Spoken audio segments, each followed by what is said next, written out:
Halo semuanya mahasiswaku, kita bertemu lagi setelah UTS kemarin di mata kuliah Metodologi Penelitian. Baiklah, pertemuan kali ini, tatap muka ke-9, kita akan membahas variabel dan cara pengukurannya. Disimak dengan baik-baik ya.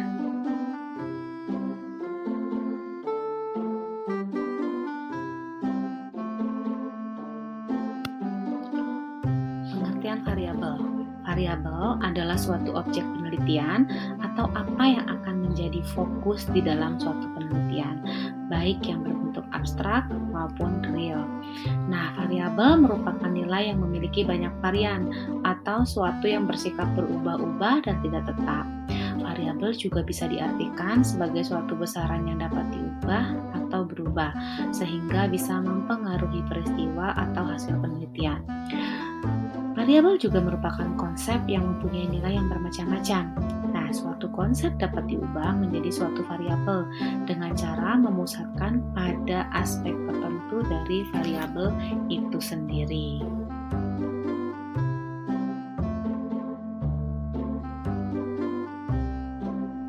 Oke, kita masuk ke macam-macam variabel.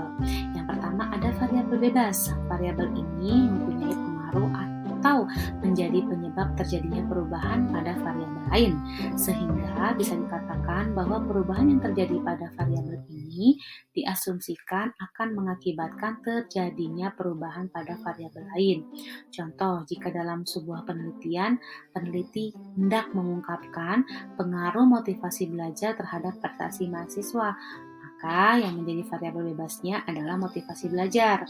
Nah, disebut variabel bebas karena variabel ini tidak bergantung pada variabel lain. Sedangkan variabel prestasi belajar bergantung dan dipengaruhi oleh variabel motivasi belajar. Nah, variabel bebas atau independen ini juga biasa disebut sebagai variabel stimulus, pengaruh, dan prediktor. Di dalam pemodelan persamaan struktural, variabel bebas disebut sebagai variabel eksogen. Yang kedua, ada yang namanya variabel terikat atau dependent variabel. Nah, variabel terikat atau dependent adalah variabel yang keberadaannya menjadi suatu akibat dikarenakan adanya variabel bebas. Nah, disebut variabel terikat karena kondisi atau variasinya terikat dan dipengaruhi oleh variasi variabel lain.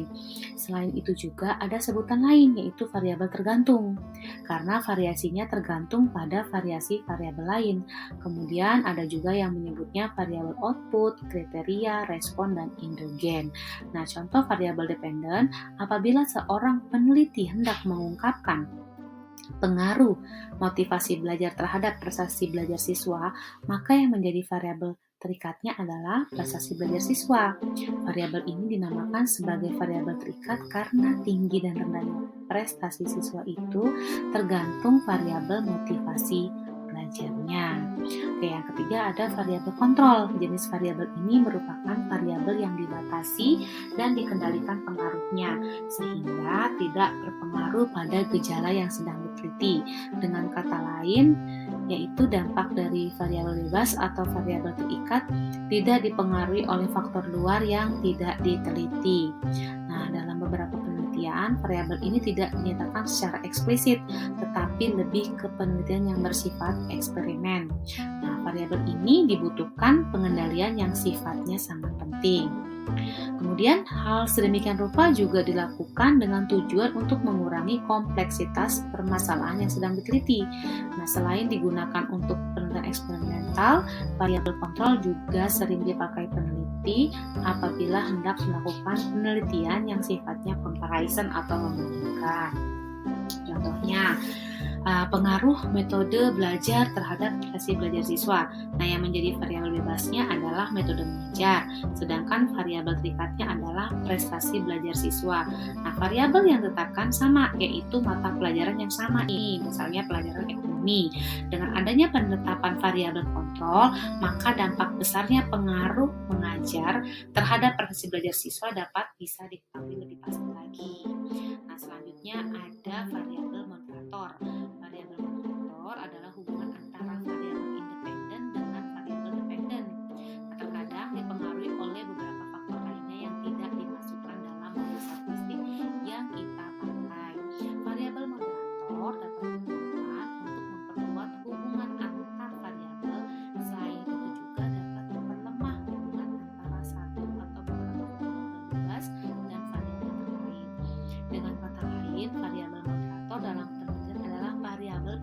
ketiga yang memodifikasi hubungan antara variabel independen dan variabel dependen, atau dapat juga definisikan bahwa variabel moderator atau variabel moderating adalah variabel yang dapat mempengaruhi baik memperkuat ataupun memperlemah hubungan antara variabel independen dengan variabel dependen. Contohnya nih ada judul hubungan antara stres dan kepribadian terhadap kinerja. Nah, berarti kan ini membandingkan antara si stres, kepribadian, dan kinerja. Oke, stresornya itu kan tingkatannya ada di level individu, level kelompok, dan ekstra organisasi. Kemudian stres juga bisa mempengaruhi si kepribadian. Nah, kepribadian ini sebagai moderator. Ya, itu misalnya kita mengukur kepribadian tipe A, tipe B, locus of control-nya, usia, pendidikan, dan lain-lain. Nah, ini kepribadian ini bisa memperkuat atau memperlemah dari variabel dependen ataupun variabel independennya. Kemudian yang terakhir adalah variabel intervening atau variabel mediator. Nah, ini adalah variabel yang secara teoritis mempengaruhi hubungan antara variabel independen dengan dependen menjadi hubungan yang tidak langsung. Dapat juga diartikan bahwa variabel intervening adalah variabel yang dapat memperlemah dan memperkuat hubungan antar variabel, tetapi tidak dapat diukur atau diamati. Variabel mediasi atau intervening ini letaknya berada di antara variabel dependen dan independen, sehingga variabel dependen tidak dapat langsung terpengaruh oleh variabel independen. Contohnya adalah variabel interveningnya sebagai berikut. Diterapkan kebijakan harga baru diikuti peningkatan volume penjualan disebabkan pembeli bersifat rasional. Nah, yang menjadi variabel independennya adalah kebijakan harga baru. Kemudian yang menjadi variabel dependen adalah peningkatan volume penjualan. Nah, yang menjadi variabel interveningnya adalah pembeli yang bersifat rasional. Oke, sekarang kita lihat lagi contoh lagi ya, hubungan antara kualitas pelayanan dengan kepuasan konsumen dan loyalitas. Nah, yang menjadi variabel independennya adalah hubungan antara kualitas pelayanan. Yang menjadi variabel dependennya adalah loyalitas, dan yang menjadi interveningnya adalah kepuasan konsumen. Dan itulah 5 macam jenis variabel.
Baik, sekarang kita lihat gambar yang Ibu sajikan. Kita lihat perbedaan antara variabel intervening dan moderator. Ya, perhatikan. Gambar di atas ada model mediasi, ya, atau variabel intervening. Ada penghasilan, gaya hidup, dan harapan hidup. Gambar bagian bawah ada model moderasi atau moderator. Ada penghasilan, langsung ke gaya hidup, tapi di tengah-tengahnya ada budaya lingkungan. Nah, jika diperhatikan gambar dua model di atas, terdapat perbedaan yang sangat mendasar pastinya. Yang pertama adalah variabel intervening atau mediator atau juga mediasi berada dalam satu jalur hubungan, sedangkan variabel moderator berada di luar jalur. Tuh yang lihat yang budaya lingkungan ya, itu di luar jalur. Nah, variabel intervening atau mediator atau mediasi dipengaruhi oleh variabel independen dan mempengaruhi variabel dependen, sedangkan variabel moderator lebih banyak tidak. Ya. Nah, ciri khas variabel intervening atau mediator ini terutama dalam penelitian keperilakuan dan sosial adalah mudah berubah berubah, misalnya rasa puas, sedih, benci, emosi, mood, dan lain-lain. Sedangkan variabel moderator lebih susah berubahnya, seperti masa kerja, usia, kepribadian, budaya, dan lain-lain. Nah, semoga ini bisa menjawab ya, apa sih perbedaan antara model mediasi si intervening itu dengan model moderasi atau moderator ya, karena terletak dari pengaruh yang kuat atau yang lemah dan berada di satu jalur ataupun di luar jalurnya. Kalian simak di sini ya.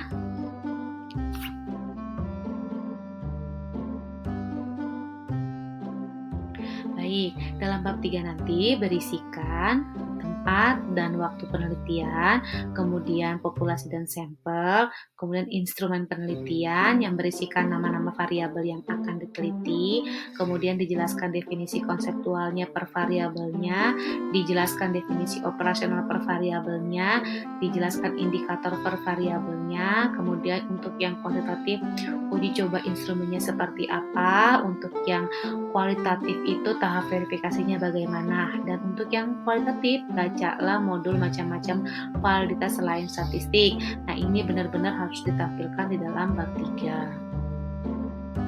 Kriteria yang menjadi kelayakan sebuah instrumen. Yang pertama objektif, yang kedua layak, yang ketiga valid, yang keempat reliabilitas.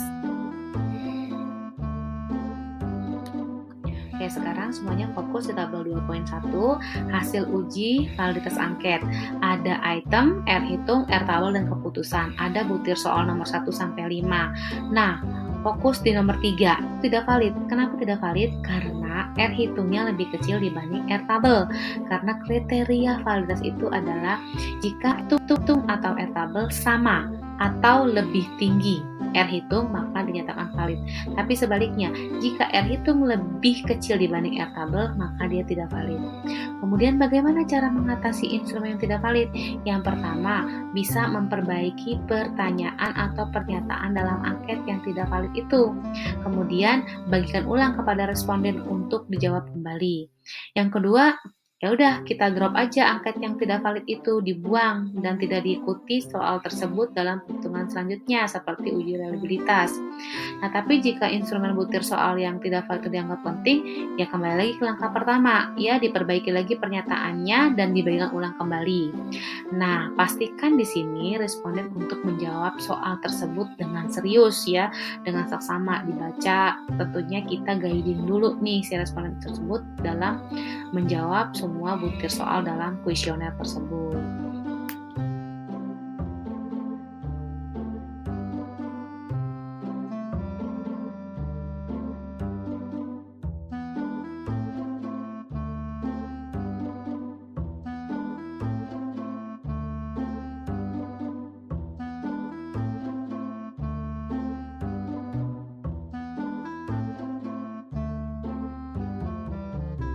Baiklah, cukup sekian materi hari ini. Jangan lupa dibaca kembali materi yang saya sudah berikan dalam bentuk PowerPoint ataupun dalam bentuk media video ini.